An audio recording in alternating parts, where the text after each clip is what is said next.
وقفے کے بعد دوبارہ خوش آمدید، اور اب ہم آپ کو اپنے کراچی اسٹوڈیو ہی میں کچھ نوجوانوں سے آپ کو ملواتے ہیں۔ یہ آپ کو بتائیں گے کہ انہیں پچھلے دنوں کراچی میں اغوا کیا گیا، کس نے اغوا کیا گیا اور ٹارچر سیلوں میں ان کے ساتھ کیا ہوا، انہوں نے اپنی آنکھوں سے وہاں پر کیا دیکھا۔ جی اسلحہ میرے اوپر تان دیا، تین بندوں نے تینوں طرف سے آ کے، میں نے انہیں موبائل دیا تو انہوں نے میرے تھپڑ مار دیا کہ موبائل نہیں چاہیے، اور میرے پیچھے ایک بندہ بیٹھا، اس نے میری کن پٹی پہ ویپن رکھا اور مجھے آگے چلنے کا اشارہ کیا۔ میں نے انہیں کہا پیسے لے لو، آپ گاڑی لے لو، پھر بھی انہوں نے ایک اور تھپڑ مارا۔ جو برابر میں بائک تھی اس پہ جو بندہ تھا اس نے اپنی پسٹل چیمبر کری اور مجھے بولا جانے دو نہیں تو یہیں مار دیں گے۔ لے آتے مجھے وہ اغوان بستی سے پیچھے جو خالی جگہ ہے جنگل کی طرح، مطلب بالکل میدان سی جگہ ہے، وہاں جا کے روک دیا۔ وہاں میری پوری تلاشی لی، شوز اتروائے، میرے ساکس اتروائے، میرا والیٹ چیک کیا۔ پکڑا تھا وہ کون تھے؟ تین ان میں سے بلوچی زبان کے تھے، گھنگرالے بال، گھنگرالی داڑیاں، اور ایک جو تھا اس میں پٹھانی اسپیک تھا۔ تو وہاں اتار کے جب تلاشی وغیرہ لی، اس کے بعد جب میں نے ان سے کہا کہ میرا کوئی کسی سے تعلق نہیں، مجھے 7 سال اس کمپنی میں ہوا، میں یہاں آتا رہتا ہوں، آپ کسی سے بھی وہاں کنواں والے سے بھی آگے پوچھ لو، سب مجھے یہاں جانتے ہیں گوٹھ میں، آپ کو غلط فہمی ہوئی ہے۔ پھر پٹھان کا جو فون آیا، کیونکہ وہ پہلے اس میں لگ نہیں رہا تھا پشتو، جب اس نے پشتو بولی تو مجھے فیکٹری میں میرے پاس چوکیدار وغیرہ پٹھان ہے، ان کے سے مجھے 6-7 سال میں کافی حد تک پشتو بولنا آتی ہے، تو اس سے میں نے پشتو میں کہا کہ بھائی ان کو سمجھاؤ کہ میں ایم کے ایم میں نہیں ہوں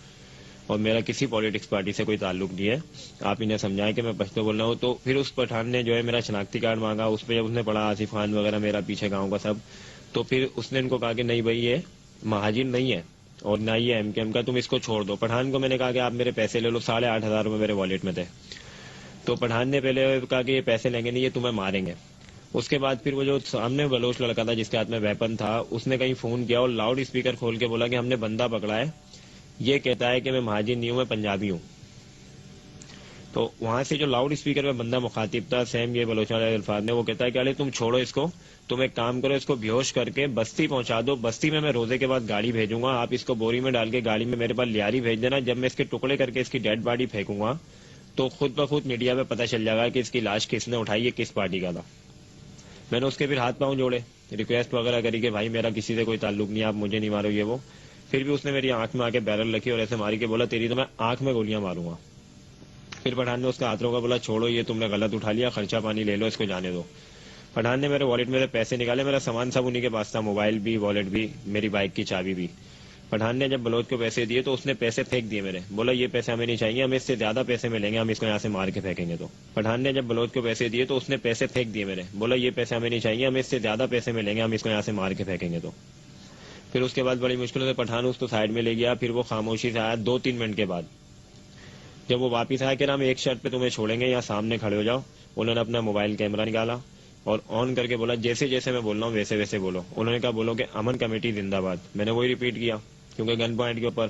پھر انہوں نے کہا کہ بولو ذوالفقار مرزا زندہ باد۔ انہوں نے اپنا موبائل کیمرہ نکالا اور آن کر کے بولا جیسے جیسے میں بول رہا ہوں ویسے ویسے بولو۔ انہوں نے کہا بولو کہ امن کمیٹی زندہ باد، میں نے وہی ریپیٹ کیا کیونکہ گن پوائنٹ کے اوپر۔ پھر انہوں نے کہا کہ بولو ذوالفقار مرزا زندہ باد، میں نے وہ بھی ریپیٹ کیا۔ پھر انہوں نے ایم کے ایم کا نام لیا اور کہا کہ مطلب گالیاں وغیرہ دلوائی۔ پھر انہوں نے الطاف حسین بھائی کا نام لیا اور ان سے بھی الٹے سیدھے الفاظ کروائے۔ تو اس پہ جب میں چپ ہوا تو بلوچ نے مجھے لات ماری فرنٹ پہ، پیٹ کے اوپر، اور پٹھان پہ غصہ ہوا، کہنا تم بولتے ہو یہ پٹھان ہے، یہ پٹھان نہیں ہے، اگر یہ پٹھان ہوتا تو یہ فوراً گالی دیتا، اس نے گالی کیوں نہیں دیا۔ پھر پٹھان نے مجھے اٹھایا، کالر سے پکڑ کے تھپڑ مارا اور مجھے۔ جی میرا نام جنید ہے اور میں صبح جا رہا تھا کام پہ 9 بجے کے ٹائم پہ، میں ماجر کے 3 نمبر سے جاتا ہوں، میں G7 گاڑی میں بیٹھا، 3 نمبر سے مجھے 2 نمبر پہ اتار لیا، بلوچ تھے، بلوچوں نے مجھے اتار لیا اور مجھ سے سناڈی کارڈ مانگا پہلے، میں نے کہا میرا سناڈی کارڈ تو نہیں ہے، تو پھر بولا نیچے آ جاؤ گاڑی، مجھے نیچے اٹھا رہا گاڑی سے اور میری آنکھوں پہ پٹی باندھی، مجھے ہائی روپ میں لوگ رکھا، ٹوٹل 5 بلوچ تھے، ان کے ساتھ ان کے پاس ہتھیار وغیرہ بھی تھے، وہ جہاں مجھے لے گئے نا وہاں 25 بلوچ تقریباً اور تھے، ان کے پاس بھی ہتھیار وغیرہ تھے اور خون والی جنزیریں وہاں پڑی ہوئی تھی، دیواروں پہ خون لگا ہوا تھا، اور مجھے جہاں رکھا تھا ہم ٹوٹل 9 بندے ان لوگوں نے پکڑے ہوئے تھے، ہم 9 بندوں کو ایک ہی کمرے میں رکھا ہوا تھا۔ اچھا، اور میرا تو روزہ تھا، مجھے میرا روزہ بھی توڑ دیا تھا ہم نے، جی مجھے گولیاں کھلائی نا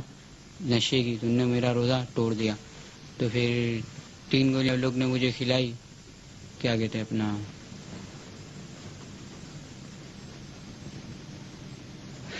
نشے کی، جی نشے کی 3 گولیاں مجھے کھلائی، اور روزے کے بعد یہ لوگ پھر جیسے ان کا کوئی بڑا آیا ہوگا سردار، وہ پھر کمرے میں آیا،